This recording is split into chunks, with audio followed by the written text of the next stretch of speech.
जय जय रघुवीर समर्थ. सदा सर्वदा योग तुझा घडावा, तुझे कारणी देह माझा पडावा. उपेक्षू नको गुणवंता अनंता, रघुनायका मागणे हेच आता. जय जय रघुवीर. राम राम राम राम.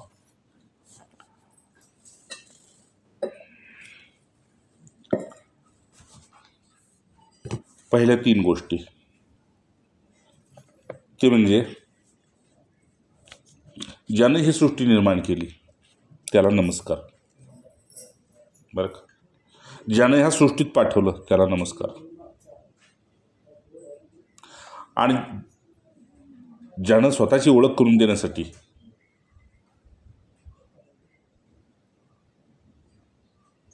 कुणीतरी एक ब्रह्मनिष्ठ दिला तो तिसरा नमस्कार. म्हणून त्याला पहिला ओम परमात्मने नमः, ओम गणेशाय नमः आणि ओम सरस्वती नमः. जिभेवर बसवलं या तिघांना प्रथम नमस्कार असतो. त्याचं कारण असं, म्हणून इथे वास कुणाचा आहे या पृथ्वी तळावर, तर या पृथ्वी तळावर मायेचा वास आहे. माझा नाही म्हणते. आपण स्वीकारतो भगवंताचा वास आहे. नाही, पण ती माझी आहे म्हणून माझा आहे, ती माझी आहे माया म्हणून माझा निवास आहे, असं भगवंताचं मत आहे. तर वास, ओम नमो भगवते वासुदेव. वास, तुझ्याच रूपात आमचा वास आहे, आमच्या रूपात तुझा वास आहे. हे ज्यानं जाणलं, मृत्यू त्याच्यासाठी नाही, फक्त येणं आहे आणि जाणं आहे. आता लौकिक अर्थाने येणं आणि जाणं आहे म्हणायचं, पण आध्यात्मिक अर्थानं येणं आणि जाणं सुद्धा नाही. ते कसं काय बरं? तर पंचमहाभूतात विलीन होते. अग्नीत अग्नी जातो, पृथ्वीत पृथ्वी जाते, वायूत वायू जातो, आणि चैतन्य जसं आहे तसं तिथंच. आकाश येतं जातं का? पृथ्वी येते जाते का? येणं जाणं वायूच आहे, संचार.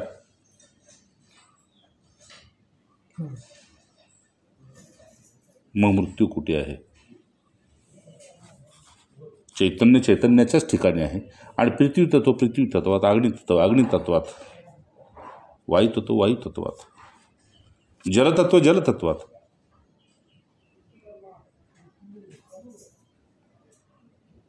आहे का कोणाचं येणं जाणं? कोणाचंच येणं जाणं नाही. जडा जड, चेतना चेतन, त्या दोन्हीच्या समन्वयानं जे प्रकटते त्याला जीव म्हटलं.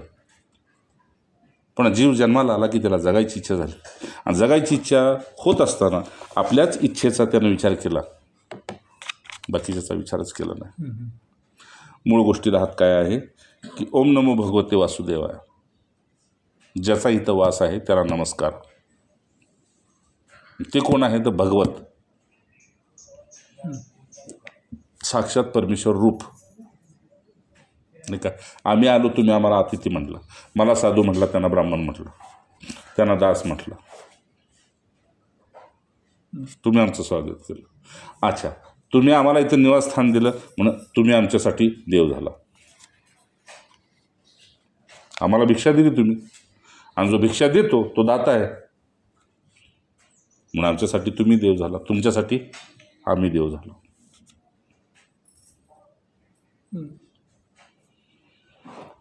मंत्राचा अर्थ एवढाच आहे, ओम नमो भगवते वासुदेवाय. भगवंताचा हा पूर्ण पुरुषोत्तमाचा हा आवडता मंत्र आहे, नमो भगवते वासुदेवाय. त्याच्यात ओम घातलं, पृष्टीचा करता धरता सर्व काही. त्याला नमस्कार आहे जो या सृष्टीचा मालक पालक चालक आहे. बरं का? त्या भगवंताला नमस्कार आहे. आणि भगवते वासुदेवाय, इथे फक्त त्याचाच निवास आहे, वास. त्या देवाला नमस्कार आहे. मग तो देव कसा वावरतो? तर पहिल्या श्लोकामध्ये सांगितलं, सच्चिदानंद रूपाय विश्वोत्पत्ती हेतवे.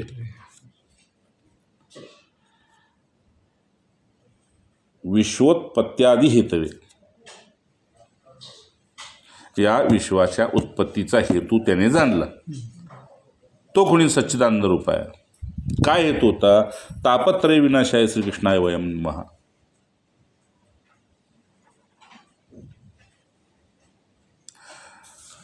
हो, मग अशा मी विश्रांती घेतली म्हणून उठलो. मग विश्रांती घेतली, पडला बी देहच होता, उठला बी देहच होता, पण विश्रांतीच्या वेळी देह कुठे होता? मग मी कुठे होतो? कारण मी उठल्यानंतर मला जाणवतं मी आता परिपूर्ण सशक्त आहे. मग हे त्यावेळेस माझीच शक्ती भरणारा कोण होता? काहीच माहीत नाही. अज्ञात. आपलं काम होतं झोपी जाणं, त्याचं काम होतं तुला भरून देणं. भरून त्यानं दिलं आणि मी आता तुमच्या पुढे सशक्त आहे एकदम. मला रात्री 12, 1, 2 वाजेपर्यंत ठेवा, मला काही विक्षेप नाही. कुणी भरली ही शक्ती? तर माऊली म्हणते, पदराच्या आड बाळाला आईनं केव्हा पाजलं बाळालाच माहीत नाही. बाळ झोपलं, पण सकाळ उठल्यावर बाळ रडायला लागलं. का? तर भूक आत्ता लागली, पण रडते का माहिती आहे का ते रात्री पाजलं का नाही?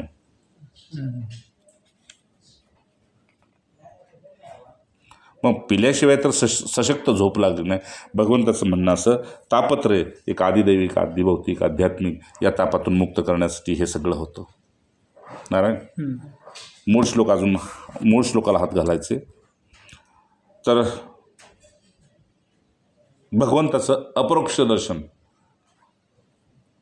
एक परोक्ष दर्शन, नाही की नाही? 2-3 दर्शनाचे प्रकार सांगितले. आणि कोणी म्हणतात की मला असं एकदम दृष्टांत होतो, स्वप्न पडतं, मला अमुक होतं, मला तमुक होतं. हे एक दर्शन.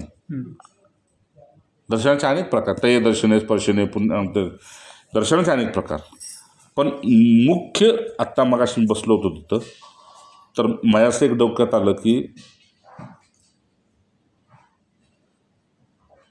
की जीवनाची प्रत्येक महापुरुषाला धन्यता कधी झाली की परमेश्वराचं साक्षात अपरोक्ष दर्शन ज्यावेळेस होतं तेव्हा जीवन सफल झालं. वेदांतामध्ये साक्षात्काराचे 2 प्रकार सांगितले. पहिला प्रकार म्हणजे परोक्ष आणि दुसरा अपरोक्ष. म्हणजे भगवंताचं सगुण रूपात दर्शन सगळे करतील, पण मानतील का? मानणार नाहीत. तुमच्यात देव आहे, माझ्यात देव आहे, एकमेकाच्या वेळे प्रसंगाला पडतोय, त्यात देव पण प्रकट होतोय, पण हे तेवढ्यापुरतंच. पुन्हा मान्य आहे का तुम्हाला? नाही ना मान्य.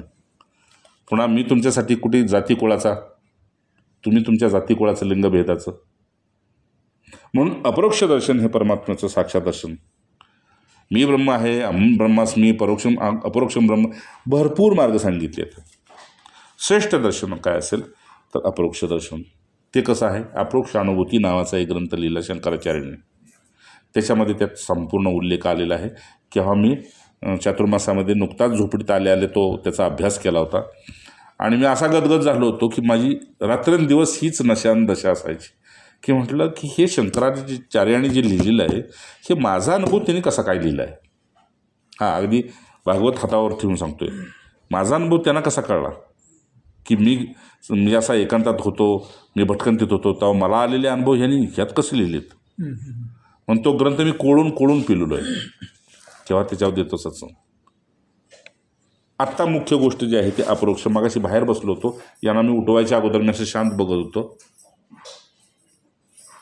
आणि मी पाहत काय होतो माहिती आहे की परमेश्वराचा साक्षात्कार अतिस्पष्ट आहे. मग तुम्ही साक्षात्काराच्या साठी आणखी वेगळं काय करताय ते मला सांगा अगोदर. तू स्त्री आहे, तुला बी मान्य आहे. तुम्ही पुरुष आहे, तुम्हालाही मान्य आहे. आणि हे मला दिसतंय, हे माझा साक्षात्कार नाही का?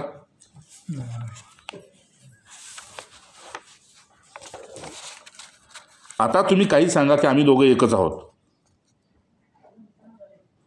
किंवा आम्ही दोघे म्हणायला पती पत्नी, बाकी आम्ही वेगळे आहोत, ते तुम्ही काही सांगा, पण माझा साक्षात्कार हा आहे. तसं प्रकृती तुम्हाला स्पष्ट दिसते आणि प्रकृती ज्या सत्तेनं चालते ते तुम्हाला स्पष्ट दिसते तर साक्षात्कार झाला. समज घ्या. आणि हे ज्यांना झालं त्यांची खंत अशी होती, परोक्ष समजलं ना, हे समोर दिसतंय तर परोक्ष आहे आणि ज्या सत्यानं दिसतंय ते अपरोक्ष आहे. ते सत्तेचं दर्शन होणं साक्षात्कार आहे. आम्ही इथं आलो आणि याने अगोदर फोटो पाठवले होते घराचे, फोटो पाहिले की, पण त्यानं समाधान नाही झालं. समाधान इथं प्रसाद घेतल्यावरच झालं, इथं विश्रांती घेतल्यावरच झालं. आणि आमचंच झालं का? तुमचंही झालं. आमचं समाधान करायच्या अगोदर तुम्हाला कष्ट पडले, आम्हाला यायचे कष्ट पडले, पण त्या समाधानात कष्ट विसरून गेले. तसं तपस्येच्या काळात खूप कष्ट आहेत, खूप हाल अपेष्टा द्वेत खूप सहन करावं लागतं. पण ज्यावेळेस तुम्ही पोचता की नाही,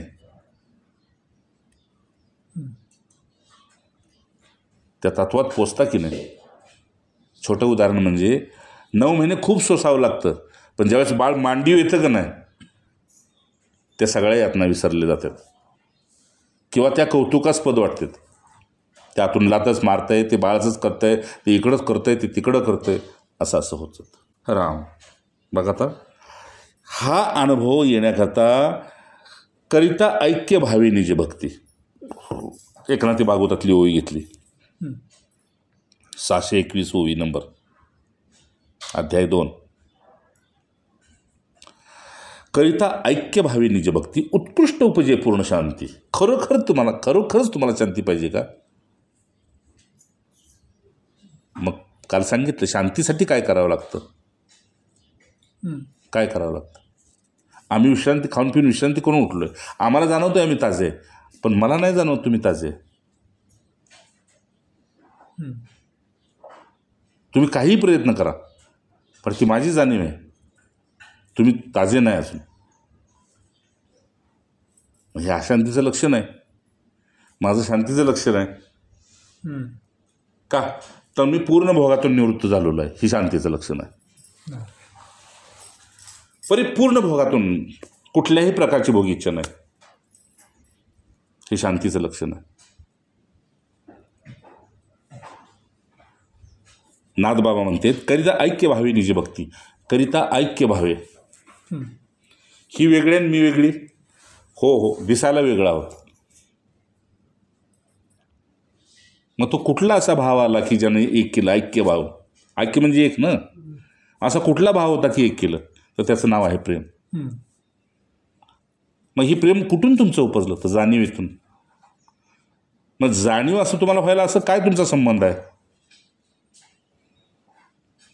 संबंध काय आला का? संबंध काय? तुम्ही एकमेकावर, ती प्रियसी आहे, तू प्रियकर आहेस, ती आई आहे, मुलगा आहे, काय आहे संबंध? काय आहे?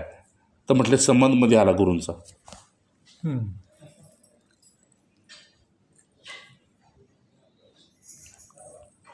एकच, जो माझा तो तुझा, जो तुझा तोच माझा. मग अनुभव दोघांचा एकच, ऐक्यच एकच. जो त्यांचा अनुभव तुम्ही वरण केलंय तुम्ही, पण खाल्लंय बी तुम्ही, मग खाल्लेचा अनुभव एकच आला आपल्याला. मगाशी काय तुम्ही भांडी घासताना आम्ही इकडे वास घेतो हाताचा, विचारा काकांना मी वास दिला हाताचा. मग त्यांना विचारलं तुमचा अनुभव काय? सेम माझ्या हातात तोच वास येतोय. अपरोक्ष अनुभूतीनंतर हाच वास सगळीकडे दरवळतो. म्हणून एक सिद्ध दुसऱ्या सिद्धाची कसलीच उणीव बी बघत नाही आणि उच्चताही बघत नाही.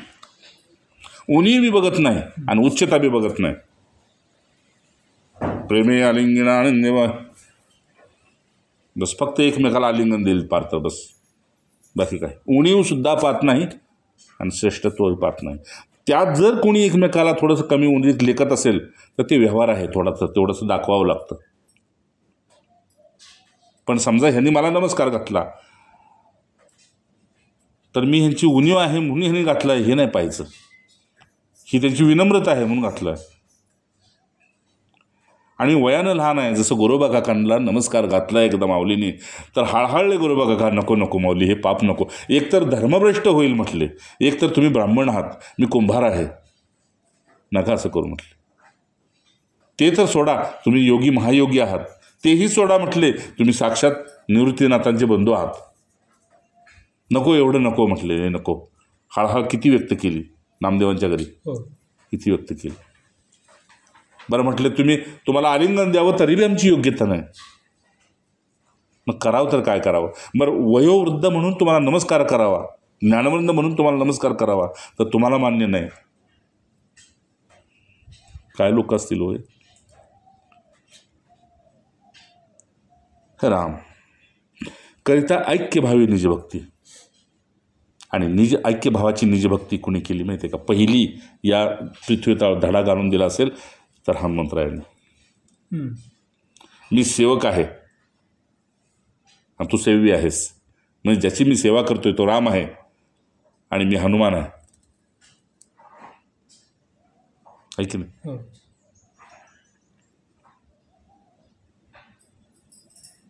दुसरा, तू भगवान आहेस, मी दास आहे. तिसरा,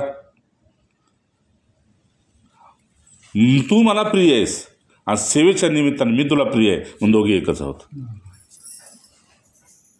आहे की नाही? राम भरत भेट, आपलं हनुमंत आणि राम भेट. आणि प्रिय काय आहे तर तुला माहिती आहे की माझं तुझं स्वरूप एकच आहे.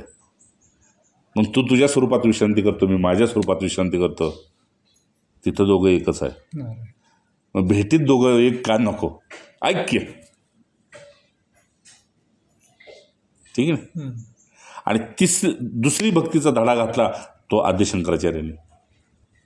पिता नैव मय नैव माता न जन्मबंधो नमित्र गुरुणाविशिष्य चिदानंद रूपोशिओहम. मी कुणाचा गुरु हो आणि कुणाला गुरु करू? कारण सर्वांचं चैतन्य एक आहे. ऐकताय का निकम? सर्वांचं चैतन्य एक आहे आणि सर्वांचं पंचमहाभूत एक आहे. कुणी कुणाला गुरु करावं आणि कुणी कुणाला शिष्य म्हणावं? पण व्यवहारी जगतामध्ये सृष्टीचालक जो आहे त्यांना हा धडा घालून दिलेला आहे की एकानं आय व्हायचं आणि एकाने वडील व्हायचं. दोघांनी मिळून एक जन्माला घालायचं आणि त्याला पुत्र म्हणायचं आणि पुत्री म्हणायचं. हा धडा घालून दिला आहे. पण जन्माला आपणच यायचं. मुलगी झाली तर आईच्या रूपात आली, मुलगा झाला तर वडिलाच्या रूपात आला. ऐक नाही? आणि तो म्हणतोय की कुणाचीच रूपं नाही, ती सगळ्या रूपात मीच आहे. ऐक्यभाव. का बरं? तर अंशच माझा आहे ना, तर मीच तुमच्या रूपात जन्माला येतोय, तुमच्या रूपात मी जन्माला येतोय. ते तुम्ही स्वीकार करत नाहीत कारण तुम्हाला स्वतंत्र जीवाचं सुख हवे आहे. ठीक आहे गुरुजी? आहे की नाही? पण स्वतंत्र ईश्वर अंश जीव अविनाशी चेतन चेतन अमल कसला मळ नाही. सहज कळलं तर सहज आहे, नाही कळलं तर अवघड आहे. सुख राशी, मग सुखाच्या ढिगच आहेत तुमच्याकडे. ठीक आहे ना? म्हणून तो आपल्यात जितका गुंततोय तितकाच पुरुष तुमच्यात गुंतत असतो, त्याच्या पुढे नाही. तो तुमच्यात किती गुंततो? खाण्यापुरता, जगवण्यापुरता, बोलण्यापुरता, देण्याकरता, बाकीपुरता, बस. म्हणजे सगळ्या सत्वगुणात तो तुमच्यात गुंततो. रजगुण आणि तमोगुणामध्ये जीव गुंततो. जय जय. ठीक आहे. तो किती हुशार आहे. सत्वगुणाबरोबर तुम्हाला साथ देतो. रजगुण तमोगुणाचं सुख भोगायचं असेल ते तुमचं तुम्ही पहा. सत्पुरुष बी असाच आहे. तुम्हाला आनंदाच्या कोशात घेऊन जाण्यासाठी, शांतीप्रेमाच्या वाटेने तुम्हाला नेहमी प्रवास करण्यासाठी तुम्हाला सहाय्य होतो. बाकीच्यासाठी तुम्ही स्वतंत्र आहात.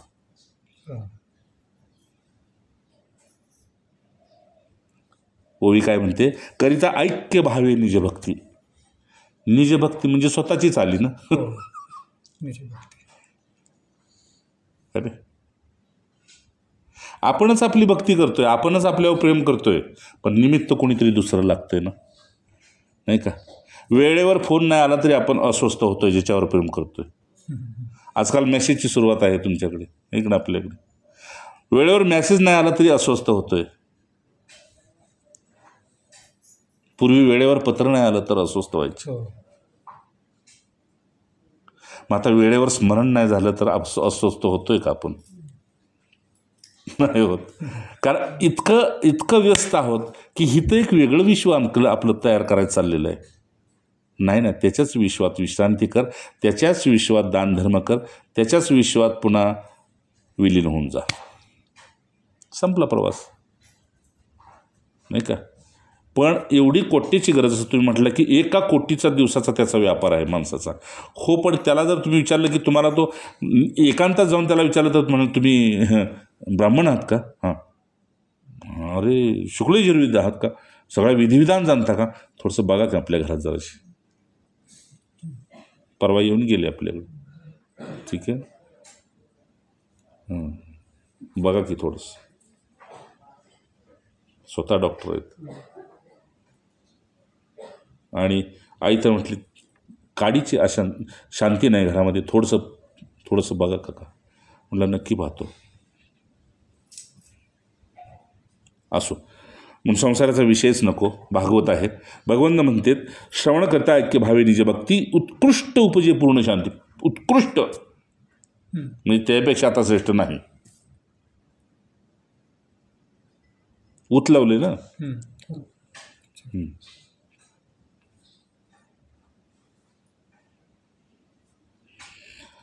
उपजे प्रकटते, येत नाही, जात नाही, प्रकटते आणि लोप पावते. आणि पूर्ण शांती त्याच्या पुढे नाही.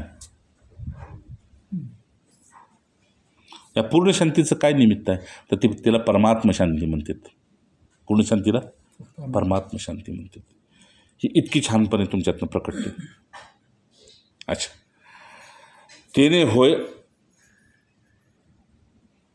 असतांची निवृत्ती. म्हणजे त्या शब्द जरा मोठा त्याने वापरला आहे. तेने होय असतची निवृत्ती. तेने असत्याची होय निवृत्ती. यामुळं काय झालं तर प्रकाश झाला ना अंधार गेला. अंधाराला घालवावं नाही लागलं, प्रकाश करावा लागला. तसं अज्ञान घालवावं नाही लागणार. ज्ञानाच्या कोशात सत्यसंगात जाऊन बसावं लागेल. अच्छा, नुसतं बसून होईल का? नाही, हेच सत्य आहे हे स्वीकारावं लागेल. नुसतं स्वीकारून चालेल का? नाही स्वीकारलं तरी सत्य तेच आहे. मग काय करावं लागेल?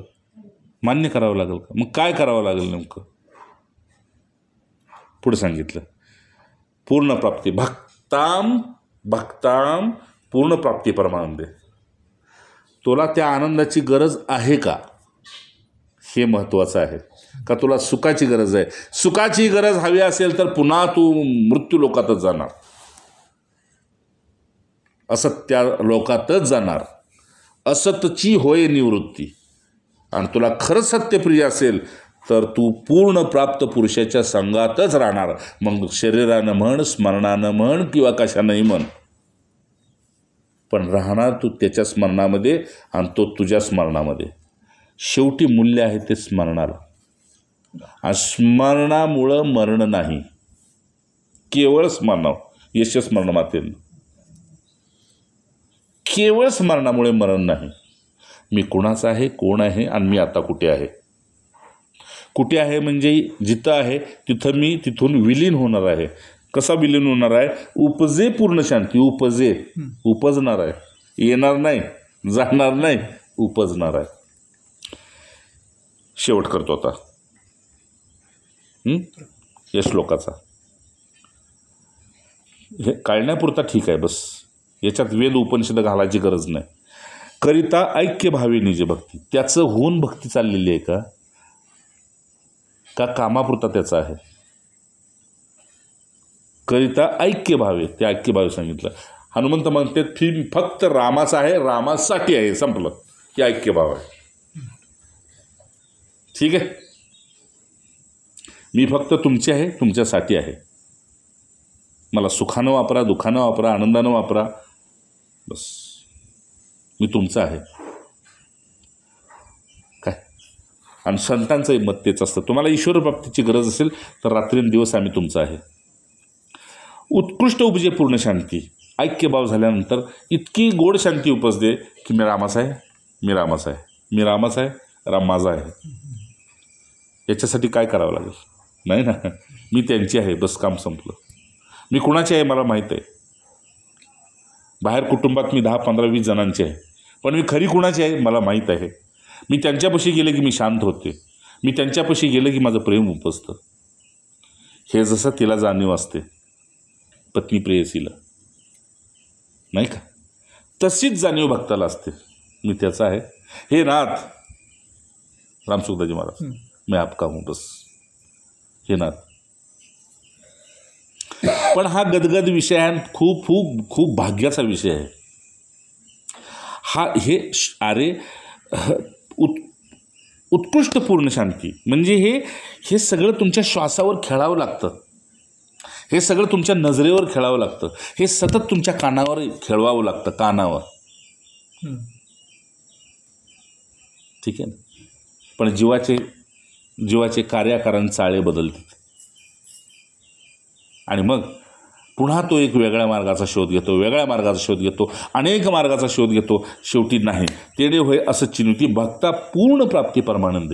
आणि मग त्या भक्ताला पूर्ण प्राप्ती परमानंदाची म्हणजे जसं परमेश्वरापाशी शांती आहे तीच परमेश्वराच्या भक्तापाशी आहे. हरिजन हरा अंतर नाही नानक साची मान, ते नर हरा अंतर नाही. संत ते देव, देव ते संत, संत ते हरी, हरी ते संत, असे वेदचारी बोलतात. हे प्रमाण असं होतं, भक्ताला पूर्ण प्राप्ती, पूर्ण प्रमाणाची प्राप्ती होती. अशा अनुभवाचा मी असताना मला आता माऊली म्हणते की दादा माझा एक प्रश्न आहे. ज्ञानेश्वर माऊली, दादा माझा एक प्रश्न आहे. म्हटले बोल. मला असं तुला विचारायचं आहे की चंदनाची माडी तयार करून तिला जर आग लावली तर माडी तयार करायची कशाला? हाच विषय होता ना. राहायचं नव्हतं तर मग माडी बांधली कशाला, आणि बांधली तर पुन्हा पेटवली कशाला? आणि बांधताना सुद्धा बांधली कशी? तर चंदनाची माडी बांधली, वेगळ्या गंधाची गरज नाही. इतकी सुगंधित माडी. तुम्ही डोळे बंद करून ऐका, इकडे ते का थोडंसं राम. ही माडी एवढी बांधली कशाला, आणि बांधली तर मग जाळली कशाला?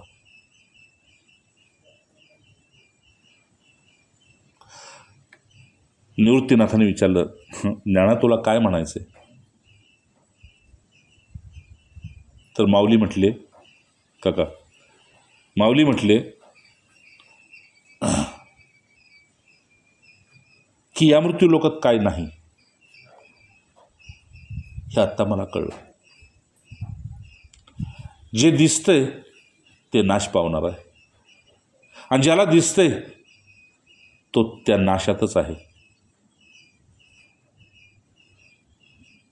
म्हणजे माझ्यासमोर तरी हे विश्व संपणार आहे, सरणीला जाणार आहे. त्यांचा शब्द माऊलींचा, माझ्यासमोर तरी हे सरणीला जाणार आहे, किंवा याच्या समोर तरी माझं सगळं सरस चाललेलं आहे. हे माहीत असताना या मृत्यू लोकात मी आलो का, मला याची खंत आहे.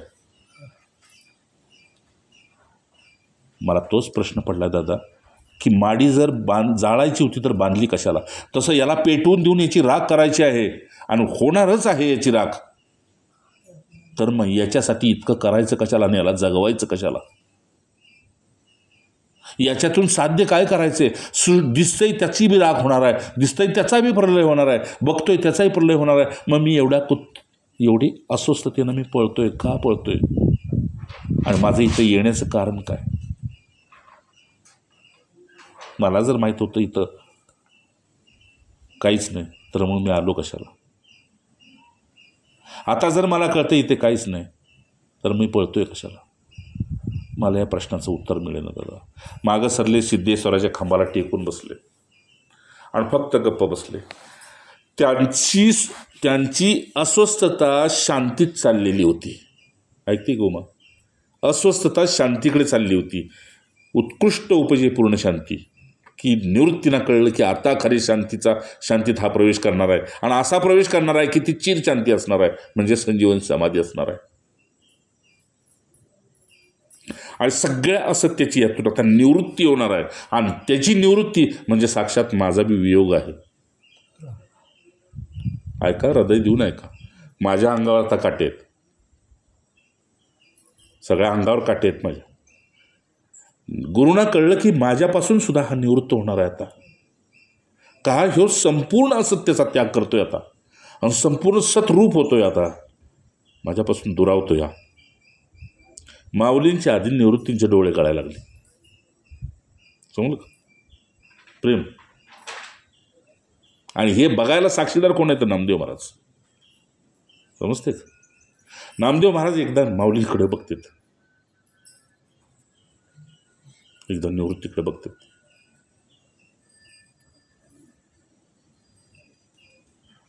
की बाढ़ में जाए मेरे को, मला होईल का नाही होईल तो दिवस, पण आत्ता जे बघतोय मी म्हणजे बंधुप्रेम बघतोय आणि गुरु शिष्यातलं प्रेम बी बघतोय. काय पांडुरंगाला म्हटलं मी कृतकृत्य झालो, मी गतव्यथा झालो. हे कशाला म्हणतात प्रेम? एक निवृत्तीकडे चाललाय आणि परिपूर्ण निवृत्तीकडे, आणि दुसरा शांतीकडे चाललाय. खांबाला टेकून बसले माऊली आणि त्यांना शांत करण्यासाठी निवृत्ती पुढे सरकले.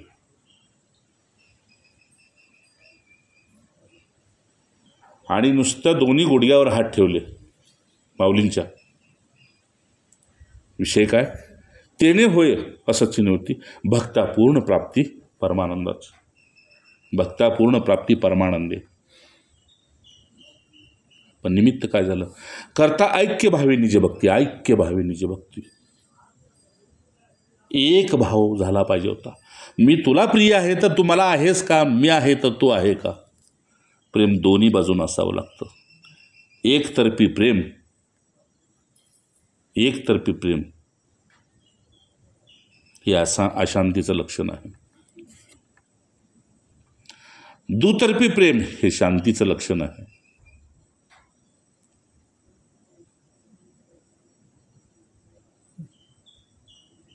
म्हणून दोन्हीही प्रेम रडवतेत.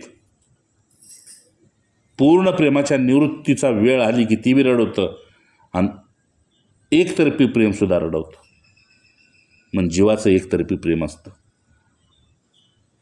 ज्यावेळी जे मिळालं त्याचा वापर केला, पुढं गेलं. म्हणून जीव देव बी बदलतो, जीव वस्त्र बी बदलतो आणि जीव जन्म बी बदलतो.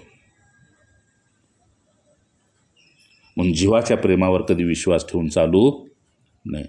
जीवाच्या पूर्तीसाठी आपण प्रेम करावं, जीवाच्या पूर्तीसाठी.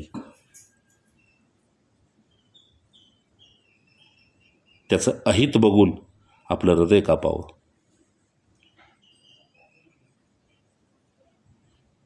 निवृत्तीनाथ पुढं सरकले, दोन्ही गुडघ्यावर हात ठेवले आणि माऊलींच्याकडे एकटक पाहत होते, पण माऊलींचे डोळे बंद होते.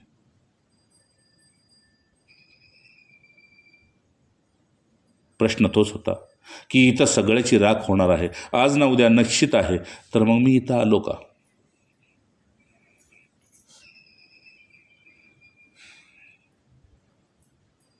तेव्हा निवृत्तीने माऊलींना शांत करण्यासाठी काय बोललं ते पुढे ऐकायचं तुम्हाला. ते ऐका.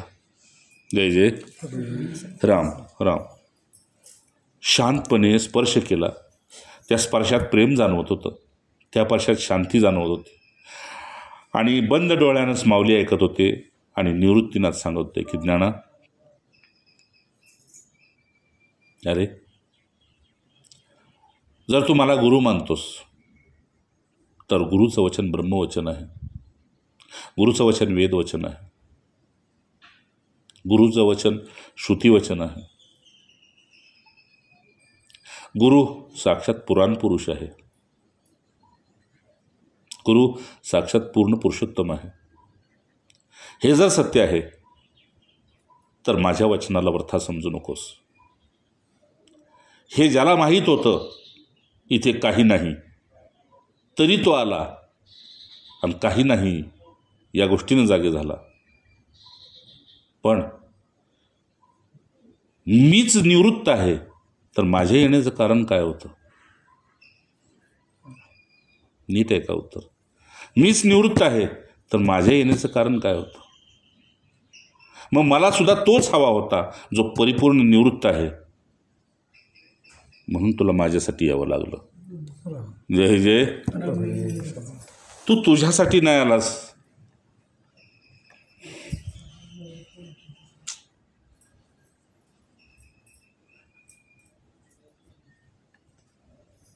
तू तुझ्यासाठी नाही आलास, माझ्यासाठी आला होता. हे वचन निवृत्तीच्या मुखातून निघालं आणि माऊलींचे डोळे उघडले आणि आलिंगन दिलं, जसं राम आणि हनुमंताचं. भक्ता पूर्ण प्राप्ती परमानंद. आणि तिथं खरा आनंद व्यक्त केला. असं सांगितलं, दादा निघतो बस. तोंडाची गोष्ट नाही हो, तुम्हाला कसं किती लागतंय आम्हाला विचारा. दादा मी निघतो. तिथंच खांब तोच थरथरलाय, त्याच खांबाचं तोच खांब थरथरलाय. अरे बापरे, तोच खांब थररलाय.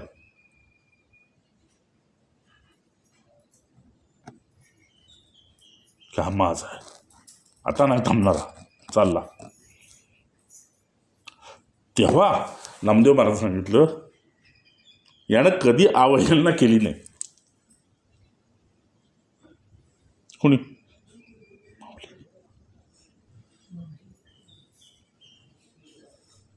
आणि कधी काही मागितलं नाही.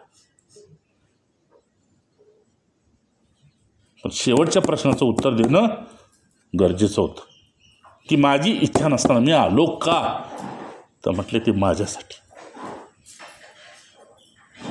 म्हणून आपण आज सुद्धा तुम्ही लोक प्रपंच टाकून ऋषीप्रसादची सेवा करता, ते बाप म्हणतो तुम्ही माझ्यासाठी करताय, जगासाठी नाही. जग काय आज आहे उद्या आहे, उद्या नाही. आणि जग कुणाचंच नाही, ते दिल्या घेतलेच आहे.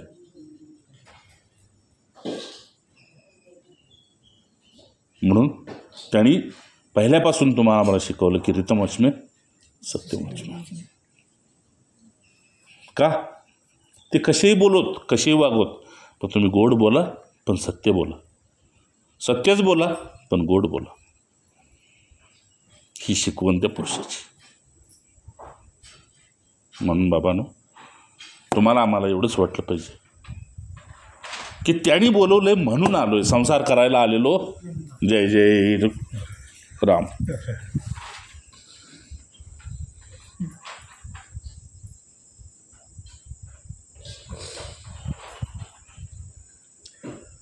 म्हणून सप्रेम तुम्हाला सांगतो, कधी कधी मी गुरुदेवांचं बी माऊलीच्या रूपात कसं दर्शन करतो. माऊलीच्या डोक्यावर ही पांढरी लालगी पगडी असते बघा, ना तुरी असते, तर ती गुरुदेवांची लालगी टोपी बघून मी तसंच दर्शन करत असतो. आत्ता या क्षणाला सुद्धा मी डोळे बंद केलं तेव्हा तेच की अशा डोळ्यातलं अशी इकडे बघितलं. सांगायचं असे काय की ह्या पुरुषांनी, ठीक आहे ना, जगजोगी जगजोगी जागजोगी एवढंच सांगायला आलं. जगजोगी जगजोगी जागजोगी, फक्त त्याचं स्वरूप बदललं. जोगी रे, ज्यांनी जाग केलं, ठीक आहे ना, त्या ज्योतीला नमस्कार आहे. आपण म्हणतो ना, ज्योतशे ज्योत जगाव. ज्यांनी जाग केलं त्या ज्योतीला नमस्कार, त्या चैतन्याला नमस्कार आहे. मग कोण नमस्कार घालतोय? तर हा चैतन्य घालतोय. म्हणून सतत असं वाटलं पाहिजे, तुम्ही बोलवले म्हणून आलो. नाही तर इथं मलाही माहिती आहे काय नाही. मला वेगळं वैराग्य धरायची गरज नाही, कारण मी वैराग्याचाच आश्रित आहे. गुरु साक्षात परब्रह्म ना, मग तो परब्रह्म वैराग्य आश्रित, आम्ही वैराग्य आश्रित आहे, गुरु आश्रित नाही. ठीक आहे. आणि वैराग्य आश्रित असल्यामुळं वैराग्याची मूर्तिमंत म्हणजे सद्गुरू, बस ब्रह्मनिष्ठ. ती ओतीव मूर्ती आहे म्हटले श्रीधर स्वामी. ओतीव मूर्ती आहे वैराग्याची, ओतीव मूर्ती आहे म्हटले. ओतीव कळलं, घडवलेली बघून. हां, त्याला काही इच्छाच नाही.